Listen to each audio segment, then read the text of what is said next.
I really need help dealing with this situation because it just keeps getting worse every day.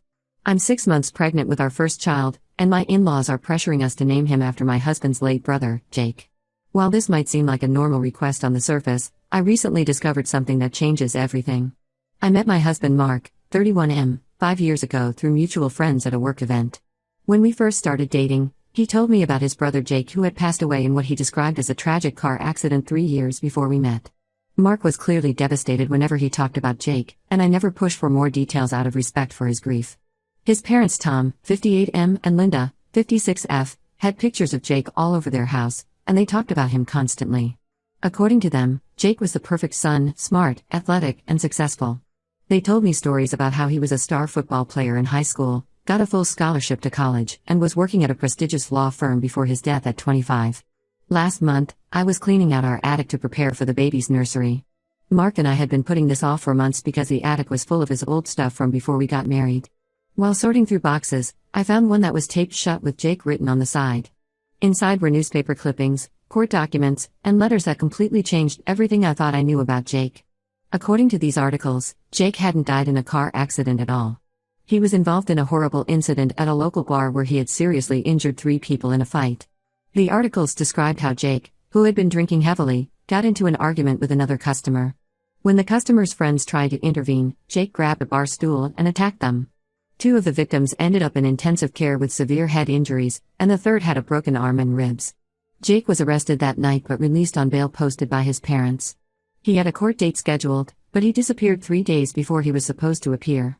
The police suspected he had fled the country, but a few months later, his family reported that he had died in a car accident while traveling abroad. The case was effectively closed after that. I sat in that attic for hours reading through everything.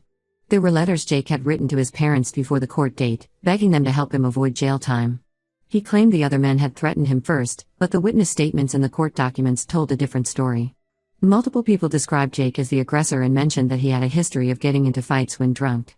When Mark came home that evening, I showed him what I had found and demanded answers. He broke down completely and admitted that his parents had helped Jake escape to South America and faked his death to avoid prosecution. Mark was 22 at the time and said he was young and scared, so he went along with his parents' plan. They convinced him that Jake had been unfairly targeted and that helping him escape was the only way to protect him. Mark claimed he hasn't had any contact with Jake since then and thought that chapter of his life was closed forever.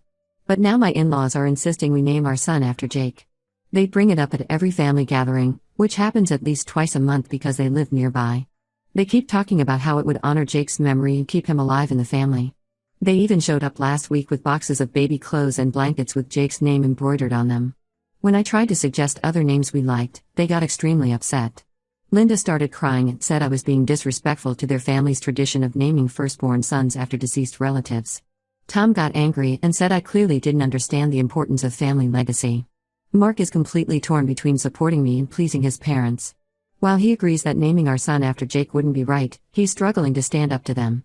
They've always been very controlling of his life. They chose his college, pressured him into his current career, and even tried to set him up with specific women before he met me. He's never really gone against their wishes before, and I can see how much this situation is stressing him out. I absolutely refuse to name my son after someone who seriously hurt multiple people and then ran away from the consequences. Plus, I'm terrified that if we use Jake's name, it might somehow connect our baby to this whole mess if the truth ever comes out.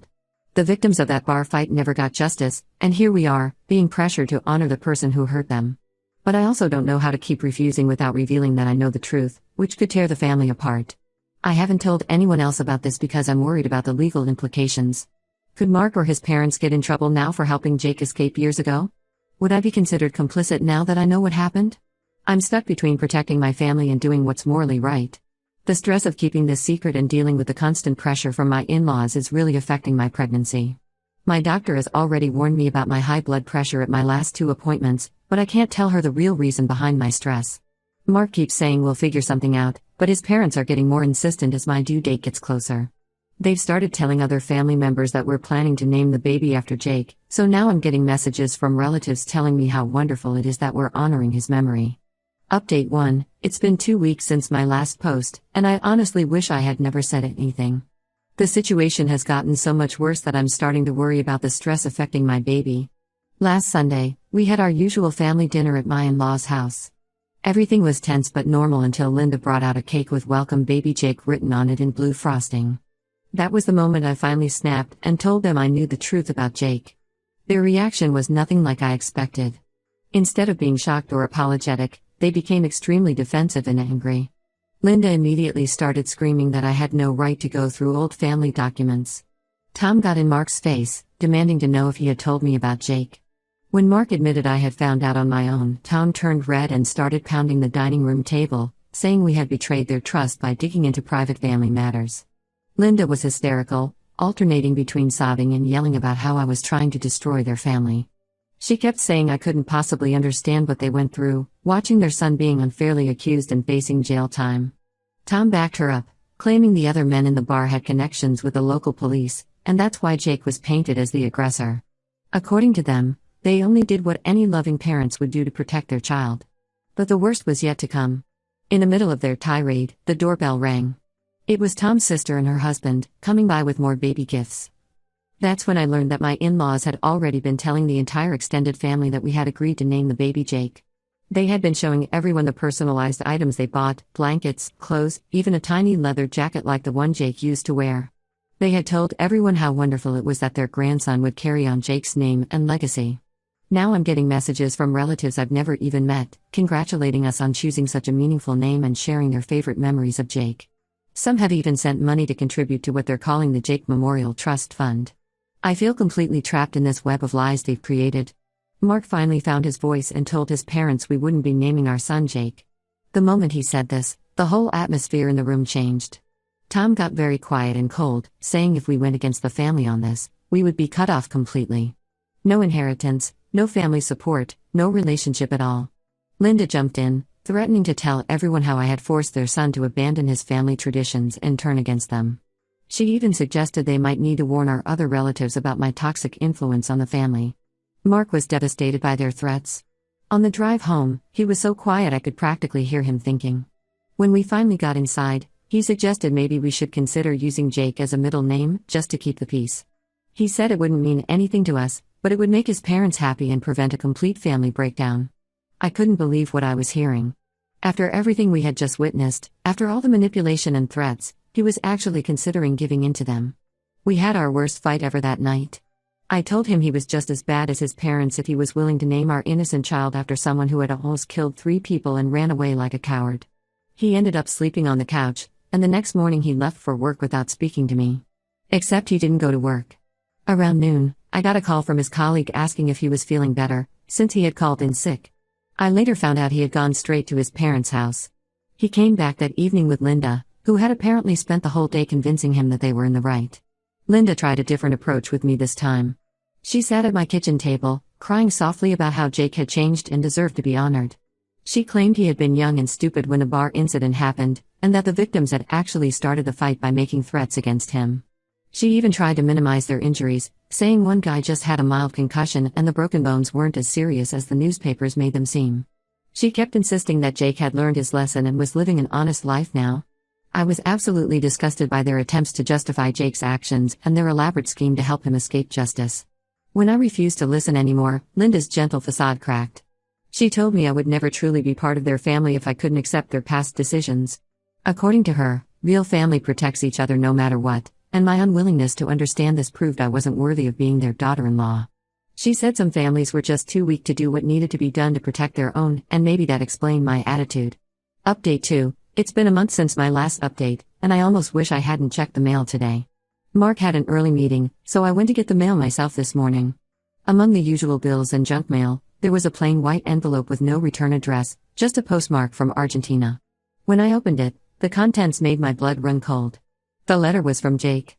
The handwriting was messy but clear, and he started by saying how thrilled he was to be getting a nephew soon. He wrote about following our family through social media and keeping up with all the news. What really disturbed me was that he included several photographs, old family photos I had never seen before, but also recent ones of Mark and me that someone must have sent him. There were pictures from our last Christmas gathering, my baby shower, and even one of me standing in front of our house showing my baby bump. But the truly terrifying part was how many intimate details he knew about our lives. He mentioned specific things that weren't posted on any social media, like how we'd chosen a woodland theme for the nursery, complete with the exact forest animals we'd picked for the wall decals. He knew about the ongoing name debate with his parents. He even knew what brand of prenatal vitamins I was taking and that I'd switched from the gummy ones to pills because of morning sickness. The letter went on for 3 pages, getting increasingly personal. He wrote about how excited he was that we were going to name the baby after him, which we absolutely weren't, and how he hoped to meet his namesake someday. He ended with a chilling line about how he felt like he already knew me so well, even though we'd never met. My hands were shaking when I showed the letter to Mark that evening. I expected him to be as horrified as I was, but his reaction was strange. Instead of being concerned about Jake's detailed knowledge of our lives, he seemed more worried about whether anyone else had seen the letter. He kept asking if I'd shown it to anyone or if any neighbors had seen me get the mail. His odd reaction made me push harder for answers. After nearly an hour of back and forth, he finally cracked and admitted something that shattered what little trust I had left. It turns out his parents weren't the only ones who had maintained contact with Jake all these years. Mark confessed that he had been sending Jake regular updates about our life through a secret email account. According to him, it started right after Jake fled the country. Their parents had set up a secure way to communicate with Jake, and Mark had kept using it even after we got married. He tried to defend himself by saying it was just basic family news, holidays, birthdays, major life events. But given the intimate details in Jake's letter, I knew he had to be sharing much more than that. When I asked him how he could lie to me for our entire relationship, he broke down crying. He said he felt guilty about helping Jake escape and then cutting him off completely. He claimed he only maintained contact because Jake was his brother and he felt responsible for him in some way. But how can I believe anything he says now? This wasn't just one lie, it was years of deception, thousands of little moments where he chose to hide the truth from me. Every time I look at him now, I wonder what else he might be hiding. If he could lie about something this big for so long, what else might he be capable of keeping from me? I'm 7 months pregnant with his child, and I suddenly feel like I don't know my husband at all. Update 3. 3 months have passed since the letter incident, and so much has changed. I gave birth to our son last week, a healthy baby boy who we named Oliver, despite my in-laws' continued protests. Mark was supportive during the delivery, but things have been tense between us ever since I came home from the hospital. Now I know why. Yesterday, while Mark was at work, I needed to order some diapers online. My phone was charging in the bedroom, so I grabbed his laptop from the kitchen counter. When I opened it, his email was still logged in, and a notification popped up. The sender's name made my stomach drop. It was from an email address with Jake's old nickname in it. My hands were shaking as I clicked on it. There were dozens of messages between Mark and Jake, going back months. They had been planning for Jake to secretly visit after the baby was born. Reading through their exchanges made me physically sick. They had been coordinating everything in detail. Mark had sent Jake our address, information about our daily schedules, and even details about which neighbors might notice a stranger around our house. Jake had responded with suggestions about the best times to visit based on when I usually went out for errands. He had even Google mapped our neighborhood and found secluded spots where he could park without being noticed. They talked about having their first meeting in a park 2 towns over, where no one would recognize them. The most recent emails discussed how to handle my potential reaction if I found out. Jake suggested they could tell me he had turned himself in and served his time quietly in another state. Mark thought it might be better to claim Jake had paid settlements to his victims and the charges had been dropped. They were literally planning more lies to cover up their existing lies. When Mark came home, I confronted him with screenshots I had taken of the emails. He tried to defend himself by saying Jake had changed and deserved to meet his nephew. According to Mark, Jake had built a whole new life in Argentina. He had a good job at an international company, had married a local woman, and even had 2 kids of his own. Mark showed me pictures of Jake's family and their beautiful house, as if that somehow erased what he had done. But what really got me was when Mark started talking about how Jake had been working with a therapist in Argentina to deal with his anger issues. He actually suggested that helping Jake escape might have been the best thing for everyone, because Jake had gotten the fresh start he needed to become a better person. He completely ignored the fact that 3 people never got justice for what Jake did to them, or that his entire family had been living a lie for years. When I asked him how he could possibly think it was okay to plan this behind my back, especially with a newborn in the house, he got defensive. He said I was being unfair and that Jake had a right to meet his nephew. Then he had the nerve to suggest that my hormones were making me overly emotional about the situation. I called my doctor right after that conversation, explaining that I was having a lot of anxiety about some family issues. She agreed to see me for an emergency appointment and helped me document everything, just in case I need it for legal purposes later. She'd also helped me make a safety plan, including a list of people I can call if I feel unsafe and places I can go with Oliver if needed. What kills me is that at the hospital, Mark was so loving and attentive. He cried when he first held Oliver and promised to always protect us both. Now I realize he was probably texting Jake updates the whole time I was in labor. Every special moment we've had as a new family feels tainted now, knowing he was sharing it all with someone who should be in prison. Update 4, this will be my final update. Everything came to a head 2 days ago when I was home alone with Oliver. Mark was at work, and I was feeding the baby when someone knocked on our door. Through the peephole, I saw a man who looked eerily similar to the photos I'd seen of Jake, just older and with a beard. My hands were shaking so badly I could barely dial the phone, but I managed to call both the police and my brother, who lives just 15 minutes away. While waiting for them to arrive, I took Oliver to the nursery at the back of the house and started gathering important documents, just in case we needed to leave quickly. That's when I found something in Mark's desk drawer that made everything even worse. There were bank statements showing regular monthly transfers to an account in Argentina, dating back years. Most were from Mark and his parents, but there were occasional transfers from other family members too. They hadn't just helped Jake escape, they had been financially supporting his new life while he hid from his crimes. The police arrived before Jake could do anything, but he had already left. My brother got there right after and helped me pack essentials for Oliver and me. While we were packing, Mark called in a panic, saying Jake had called him about the police showing up. That's when I knew for certain that Mark had orchestrated the whole visit. He kept saying he could explain everything, but I ended the call and turned off my phone. I've been staying at my brother's house for the past 2 days. I contacted a divorce lawyer who specializes in cases involving domestic violence and child protection. She's helping me file for emergency custody of Oliver. She said the evidence of Mark secretly planning to bring a fugitive around our newborn would work in our favor. Mark has been calling constantly from different numbers, leaving messages about how he'll cut all contact with Jake, how he'll go to counseling, how he'll do anything to fix this. His parents have been telling everyone that I'm having severe postpartum depression and making up stories about Jake being alive. Linda even called my mother, crying about how I'm mentally unstable and need help. Thankfully, my family knows the truth and is supporting me completely. The worst part is that some extended family members are now admitting they knew Jake was alive all along.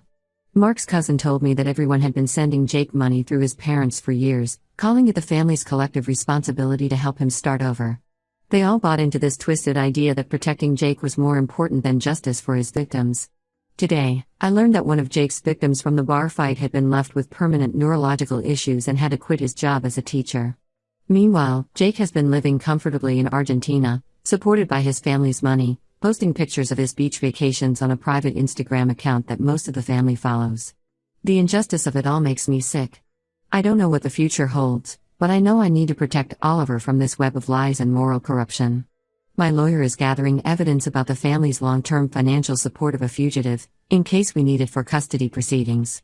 Mark keeps saying I'm breaking up our family, but this family was built on lies from the very beginning. Sometimes doing the right thing means walking away, even if it hurts.